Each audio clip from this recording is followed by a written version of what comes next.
Hello fans of the NPL and welcome back for another week of the NPL Minor Season 4 Power Rankings, this time for Week 3. I'm your host Richard and I am joined once again, as always, by my wonderful co-host Noah, aka No Pun Intended. How's it going, man?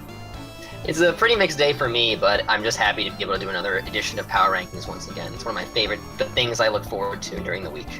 Yeah, it's definitely the same for me too. I get very excited for this. As always though, before we get into the rankings this week, I do have a few words to say, and this is actually an important announcement regarding the changing management of some of these teams. So as some of you may or may not know already, we've had several instances of teams either retiring or getting promoted to the NPL Majors, which has left few vacancies that are now being filled by other teams. This week we've had to say goodbye to the FC Poplio, who got promoted to the Majors to fill in the vacancy left by the Florida Persians, who dropped out for personal reasons. They are being replaced this week by Redithin and his Tennessee Dynamos.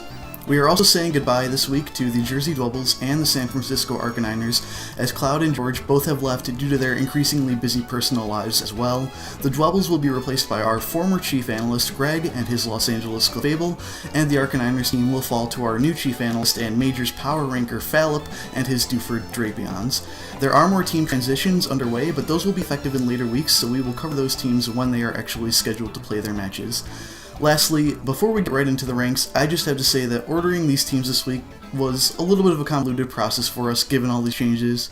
On top of that, one pair of teams has not yet played their match this week, and 3 other teams have not uploaded their perspectives as of this recording, so we did the best that we could given the circumstances. But now, as you can see on your screen, at number 16, I have the Duford Drapions, Noah has the Los Angeles Clefable, and our number 15 and 16 are kind of switched this week. Mine is in no particular order. I think Noah kind of wanted to put Greg's team at the bottom of the ranks this week, but that's because this is the pair of teams that did not play this week, coming into the middle of the season as new replacement coaches and getting an extension to play their Week 3 match. Left us without anything to analyze, so we just kind of stuck them at the bottom of the rankings. These teams are susceptible to pretty big shifts in the future, probably depending on how their performances are, but unless you have anything to add about these teams, Noah, I would just start with the number 14 Vancouver Stealth Rocks. So, I just want to clarify why I put the Clefable and the Drapions positions that I did. The only reason I have Greg below Fallop here is because he's taking over a team that was lower on my power rankings last week, thus he's taking over a team lower on my power rankings this week. It just seems to make a bit of sense. I will say this though, there's a bit of a pattern forming here so far for these coaches who are taking over bad teams. Greg was the first person to be asked to be a coach, and he was the main commentator for the NPL Majors draft stream last month. Fallop was second commentator, and he was invited second. So Trev, as the third and final analyst involved at the start of the draft stream, I will be expecting my invitation to NPL Minors relatively soon if another team drops out. See, I can say this because he doesn't actually watch these videos, so it's cool.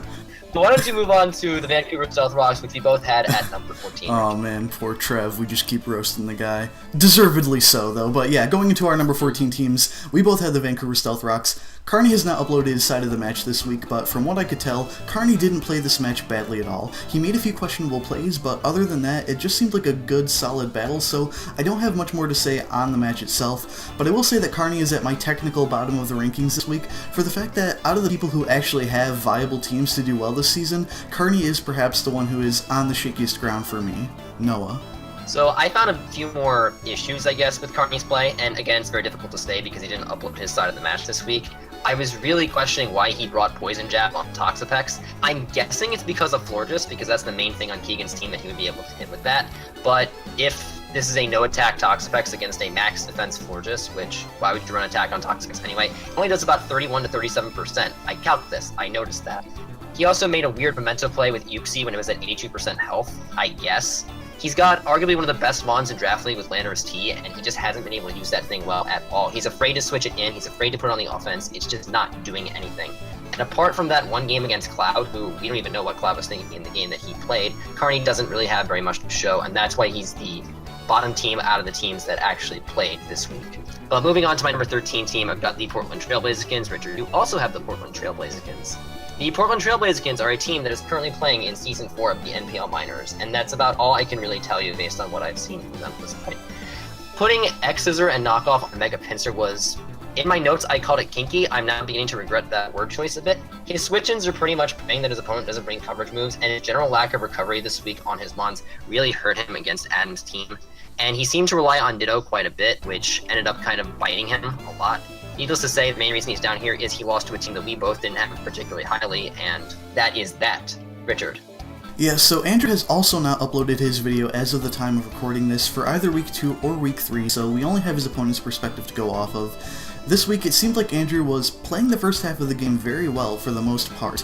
I think that Andrew started losing confidence once his mon started going down, which should happen in most Pokemon games. You would expect casualties on both sides most of the time, but for some reason, it seemed like Andrew just didn't trust in the rest of his team to carry the match. He started getting a bit on tilt, and he ended up taking a 2-0 loss. But now moving on to our number 12 teams, we both have the Houston Soul Rockets here.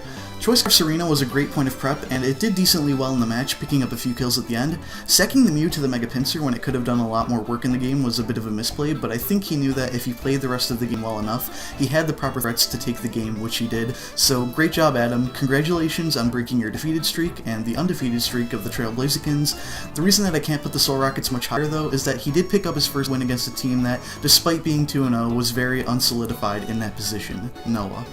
Yeah, I definitely agree with all your sentiments regarding these Soul Rockets. I like that Adam really took advantage of momentum in this game, chipping down Andrew's team with mons like Electabuzz and Tsarina. And even though he identified Diggersby as his main win condition, he was able to adapt and just use Tsarina to kill things instead. It was a very nice strategy. I hope it's the start of a trend for Adam because he could really use the wins in the coming weeks. But he's got a nice start, and the free agent transactions he made after this week I think will help him out as well. So number 11, both Richard and I put Rose Radenborg here. Dan, I felt, lost too much HP on his defensive checks a bit too quickly. The Nidoqueen was a good bring, but I don't think it's not as good of a mon on this team as I'd say it would be on another team, just because the lack of recovery means that your opponents are going to bring straight power against you for the most part. And there was a pretty unfortunate crit that Dan suffered when Mega Manectric was crit by Analytics Starmie's Hydro Pump. Ultimately going for SD with Slow Mimikyu on the Zygarde was his final downfall in the game. And there's a bit of a running theme with Dan that he doesn't necessarily speed creep opposing mons that well. The same thing happened in week 1 with Azelf on Zygarde 10%. And I feel like it's something that he's going to need to work on if he wants to move up higher on these rankings. Richard.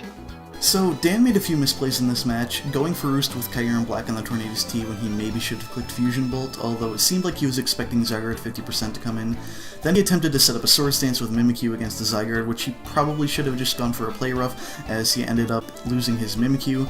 That being said, Mio still had a lot of mons in the back, and it definitely would have been an uphill battle for the Rosa Radenborg, especially against the Assault Vest Tornadus, as most of Dan's team was either specially or mixed offensive, and the only two purely physical attackers were Virizion and Mimikyu. But now we can move on to our number 10 teams, which we also both have the same, the Bullet Punch Club. So Uzi this week, I'll start off by saying that he did not prep poorly for this match. He brought several sets that could have put in a tremendous amount of work against the Altaria's team. Unfortunately, a few crucial instances of hacks made this game very difficult for the Bullet Punch Club to recover. As such, Uzi understandably began playing a little bit on tilt towards the end of the match, not making the best reads on his opponent, but even though he did have a few ways to try to pull the match back, they were all pretty much long shots, so I can't really critique him too badly for how this match played out given circumstances. Noah. Yeah, Uzi suffered a lot of hacks in this game, I felt as though. He missed a Thunder Wave of Rotom Heat on the Latios. Torn T got crit by the Azumarill while going for a bulk up. Jirachi couldn't get an Iron Head flinch the first time he went up against the Crocodile. Ultimately, what Noah said in his commentary for the Anaheim Altarias was that setting up against Azumarill was a bit of a suboptimal play, and I definitely do agree that it was a bit risky to have Tornadus take so much damage right there, even without the crit. Not bringing an anti-Crocodile coverage move on Jirachi also cost him here. I did wonder why he put Heart Stamp on Jirachi instead of a move like Ice Punch or Drain Punch, but I think he can generally work around this sort of thing. His team has a lot of bulky answers and mons I like, and it was ranked pretty high in the pre-draft power rankings, but he just needs to stop playing on tilt so much and just, I guess, straighten up, fly upright or something. So moving on, number 9, I have the Rotterdam Staraptors. Richard has the main red Clowitzers. So I thought it was a good idea to bring a setup sweeper against the team with Cresselia and Umbreon for freeze, but it did seem like that he got very, very surprised by Aster's sets. He lost his Mega Gardevoir to bulky Mammothwine. He took quite a bit of damage on Electrode early on, and the Gigavolt Havoc on the Electrode did nothing to Umbreon. And as I mentioned in my pre-draft power rankings, that's part of the reason why I don't like putting Z Crystals on low tier mons. Ultimately, the fact that his Gengar died to Stealth Rocks on the switch-in was what did it. He could have potentially pulled off a comeback with Destiny Bond, but he just fell slightly short. I still think he's skilled enough to come back from this result. Richard. So for the main Red Clawitzers this week, he admitted to having a rushed team builder and an uncertain 6th on and Entei, although I think that the Entei served the team decently well. He forgot that Latios didn't outspeed Chicago's Thunderous Eye and lost it to a supersonic Sky Strike. He made another misplay on the Thunderous Eye by making an overprediction and going for the Earthquake on it with Excadrill, leaving it vulnerable to a superpower, and it then gets finished off by a U-turn. He almost pulled back the game at the end with his Scolipede, which actually snagged like 4 of the kills in this game. At first I thought that Tone's issue was over-prioritizing his Scolipede and letting other important things go down, but after seeing how much work it did at the end to make the match that much closer, I don't totally disagree with it. I still think that this game was much closer than it maybe should have been, but I think that's more on Jar's part, and I'll cover that when I get to him. But for right now, we are going to move on to our number 8 teams. I have the North Carolina Tyranitar Heels. Noah, you have the Colorado Avalugs. So, Parker is yet another person this week who has not uploaded his side of the battle. Again, this makes it a little difficult to give a solid analysis. Honestly, it seems like he just got outplayed and outlasted by Ethan. It was a 5-0 loss, but this game was 30 turns long, so it wasn't a blowout, and neither was it an immediate easy sweep. It took the entire game for Ethan to get just the right opportunity for Alola Marowak to come in, and Parker just struggled to find an opening in Ethan's very careful playstyle. There was one turn when Parker's Alola Muck was unable to get a timely wake up from its sleep, thus allowing the Venomoth to have a free turn to set up an agility, so one might be able to call unfortunate hacks in that instance, but I don't understand roosting with Zapdos against the Marowak rather than trying to go for an attack. I think Ethan was correct in the assumption that it wouldn't have mattered, as Marowak most likely would have lived any hit, and he still had 4 Mons in the back to take on the Zapdos, but that's what I have for the North Carolina Tyranitar Heels. Noah. So I had the Colorado Avalugs, the number 8 position. I find it's very interesting that I'm the guy that likes Shuckle, Richard's the guy that hates Shuckle, and yet I put Keegan lower than him this week. But I think the measures he took to prep against the Gothitelle were very, very good. Shed Shell on the Shuckle, and then going into Zard X to block the Trick Scarf was a very successful maneuver. And Nidoking versus Webs is always a very, very good strategy in certain teams. Nidoking is such a tough mon to stop. I think Keegan just had very, very good prep in this game, and the only reason why I didn't move him any higher is because I felt there was, again, too much competition for him above him. But moving on to number 7, I have the North Carolina Tyranitar Heels here. You have the Tennessee Dynamos.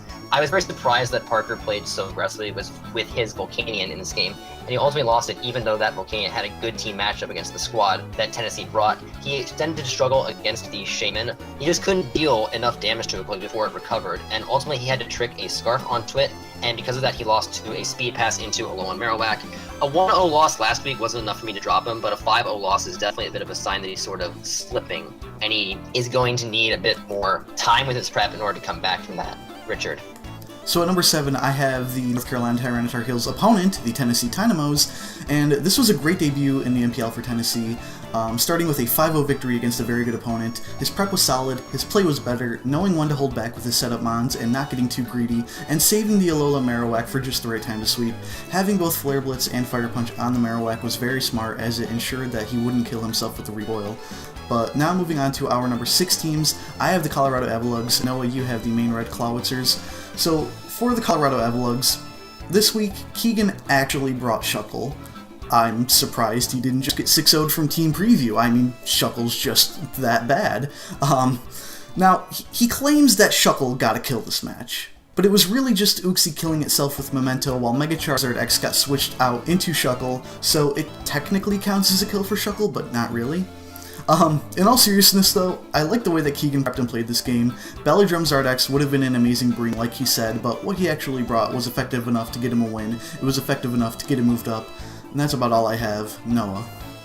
So number 6, I put the main Red Clawitzers. I think that Jar's Thunderous Eye completely ate Tone for lunch in this game. He lost his best 2 switch-ins to it, and Latias and Excadrill to it, and he generally just overpredicted around it, such as going for Earthquake on the Thunderous Eye. I noticed there was a lot of should have in this commentary, and it's a sign that he needs to take a better read of the situation and play for the long game overall. I was happy to see that Scolipede almost brought the whole thing back with the Savage Spin Out on the Necrozma, but when I saw Jar's commentary, I noticed that he talked about how it was more him choking than Tone playing very exceptionally. But when I hear Tone's commentary, it's very clear and concise. I can tell he knows what he's talking about, and that bodes well for him in the future. We can move on to number 5 now. I have the Montreal Habsols, Richard has the Rotterdam Staraptors. I really like the strategy that Aster did with Umbreon, having it while his special attacking mons, and even getting a clutch pursuit trap on the Gengar. He took out the Staraptor's offense with his defense, the Weezing beat the Infernape, the Umbreon, as I mentioned, beat the Gengar, and his Mamoswine set was especially clutch. I am not the biggest fan of Mamoswine, but the way he EV'd it to take Mega Gardevoir's Hyper Voice might have been the play of the season. That was impressive. And Aster's play this week was probably the most complete game that I have seen all season. We may need to put on a search party for Tapu Bulu, considering it's 3 games in. It still hasn't come, but Aster hasn't needed it, and he definitely deserves to move up 5 spots this week. Richard. So once more, I have another team that was the opponent of the team that you just covered. I have the Rotterdam Staraptors. One thing that struck me about this match is the fact that in his team builder segment, Freeze states that Aster's team was, in his words, pretty weak to some nice hyper offense, so that's what Freeze was intending to bring. However, in the actual match, it just seemed like there were multiple instances where Freeze's offense just couldn't measure up to Aster's bulk, and that may just be because he couldn't get enough momentum to maintain favorable matchups, but Infernape takes about half from a physically defensive Weezing Sludge Bomb, a Weezing with no offensive investment, while not being able to touch it with any of its moves, so it is forced to switch out. Gengar ends up taking more damage from especially defensive Umbreon's Pursuit with 8 attack EVs than it ever has a chance to deal in the entire game. Furthermore, Mega Gardevoir's Hyper Voice could not take out a bulky Mamoswine at 94% health, but the Gardevoir was very easily taken out from 63% health by the Mamoswine's EQ, and these are just a few examples. Basically, the only member of Aster's bulky wall core to go down was Cresselia to Rotterdam's Tyranitar. I think that this sort of identifies a problem with Rotterdam's team this week, which was an issue that I actually brought up about the Altaria's draft in the preseason rankings, and that is the notion that a team will struggle if it is purely offensive without enough power to break through walls, and without enough bulk to take a few hits. If there's such a thing as passive offense, that's what I would consider Freeze's team this week, as his mons just did not have a way to deal with things against which they had an unfavorable matchup, and bar an Electrode, he really lacked ways to gain momentum.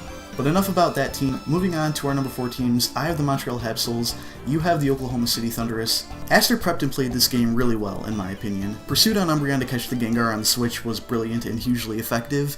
And now, I'm not really sure on this next point because I don't believe we got to see any of Freeze's stat distributions, but I think that Aster, contrary to his opponent, was just a bit more thoughtful in how he distributed his EVs into his offensive threats, which he did not just so that they could take hits from things in favorable matchups, but also so that they could take hits from things that they needed to, while retaining the ability to deal a fair amount of damage in return, and that's what I think really sets the Habsels apart from the Star Raptors this week. Noah.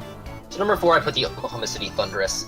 I think Neo did good, realizing that Dan's team is very weak to predictions because it is a team without a lot of recovery, and Neo, I think, definitely brought the right sets this week. A good example of that is putting Nature's Madness on Coco, knowing Nidoqueen was Daniki's best switch into it. Another example was putting Zen Headbutt on Zygarde while it was taking on Virizion. He just seemed to be one step ahead of Daniki the entire game. And while he did get lucky, he wore down Dan's team enough to get a sweep with something, and he gave himself a lot of options for using his offense well. But going on to number 3, I have the Tennessee Dynamos. Richard, you have the Oklahoma City Thunderous. The story of this battle for Ethan was that Shaman lives things. Parker was in effect forced to trick Shaman a Scarf in order to prevent it from sweeping the rest of the team, and he then was able to outspeed the remainder of Parker's team with Agility Pass into a low on Marowak. A great set idea. It could have been very risky to go for Swords Dance on the low on Marowak, but he did make an assumption based on Parker's play that the Zapdos had trouble hitting it and didn't have Ominous Wind or Ancient Power. And we don't necessarily know if that's correct because Zapdos was asleep, but I think the risk was definitely worth it here. Richard. So for the Oklahoma City Thunderous, predicting the Virizion switch into the Zygarde 50% and hitting it with a Zen Headbutt was a really nice play and established Zygarde as one of the dominant threats in this match very early on. Assault Vest Tornadus T was also a very good bring against Dan's team, as the majority of Dan's attackers this game were special or mixed, like I mentioned earlier. One of the things that became glaringly apparent after watching Mio's side of the battle was that while Mio had reasonable switch-ins to Dan's team, Dan didn't really have many switch-ins to Mio's team, and Mio was just able to wear down the Roserade board very effectively this week, and there wasn't a whole lot that Dan could do to gain a solid footing in the match. But moving on into our top 2 teams, at our number 2, I have the Anaheim Altarias. Noah, you have the Chicago Kyurem Blackhawks. For the Anaheim Altarias, one thing that I noticed about the Altarias team this week was that almost everything had max spreads, and it was all offense this week, like hyper offense. It did work out in the Altarias' favor though, but so did hacks. There is no denying that this game was made considerably easier by the several instances of favorable hacks for the Altarias. More so than that though, the Altarias were just able to keep up their offensive pressure and momentum throughout the game, and going back to a point I made earlier about the Rotterdam Star Raptors, Ace brought a team that sort of epitomized my fears about his draft in the preseason. It was very offensive, with little to no recovery, and susceptibility to being worn down in a long-term match. Unlike the Star Raptors though, Ace was able to provide enough offensive pressure to make sure that his opponent couldn't get much momentum, and thus was able to use his offense effectively. Noah. So number 2, I have the Chicago Chiron Blackhawks. If there's one thing that I think Jar is very good at when it comes to Draft League, it's making a strategy to win, and identifying his win condition. I think running Flame Orb on Milotic is definitely something that he probably could have done a couple weeks before, but it is nice to see it this week because it is one of his best physically defensive options. I do like his play staying with Thunderous Eye on the extra roll to get off the superpower. It shows a great situational awareness. Perhaps he could have been a bit more aggressive in endgame. He did kind of get outplayed by Tone's Skullpede, but he proved he could outlast teams finally without relying on a mid-game sweep. Oh, and in case you're wondering, Jar, I do actually like your free agency moves. Municlus, I think, is better than Necrozma at a much cheaper price. I like Mianshao. Durantar is cheap as well. I think you made some very good decisions there. But moving on to number 1, I have the Anaheim Altarias. Richard has the aforementioned Chicago Chiron Blackhawks. I thought that Ace made a smart Mega Latios set that countered Jirachi, even though Jirachi is usually known as a switch into Mega Latios. He put Mons in range for his offensive Mons to kill them in situations like when Uzi had Jirachi and Piloswine in the game. However, he did get very lucky, as Richard mentioned previously, and as I talked about in Uzi's capsule. Ultimately, he had more Mons available to him in the endgame than Uzi, and the main reason why I put Anaheim ahead of Chicago here is just because of the previous week's power rankings. I felt as though they both played similarly well, but Anaheim had that 1 week head start over Chicago. Richard. So, right from the start, Jar did a great job of identifying the Clawitzer's most likely threats in his team builder, and he built a very effective team to deal with those threats.